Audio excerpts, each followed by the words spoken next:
একটা তারিখ আসছে 25শে ডিসেম্বর, যেই তারিখে আমাদের ঘরের কিছু যুবক জওয়ান ছেলেদেরকে দেখা যায় যে বড়দিন হিসাবে এই দিনটাকে খুব ভালোভাবে উদযাপিত করে। বিশেষ করে যারা স্কুল কলেজে লেখাপড়া করে এবং গ্রামের যারা তারাও করে খুব ভালোভাবে।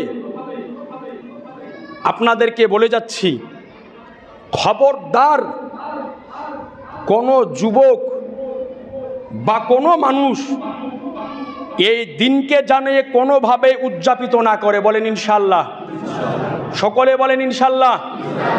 নিজ নিজ সন্তানাদিকে ভালো করে বুঝিয়ে দেবেন যে এই বড়দিন উদযাপিত করা এটা হচ্ছে খ্রিস্টানদের তরিকা। এই দিনকে পালন করা হচ্ছে হারাম। কি বললাম? জোরে বলেন, হারাম।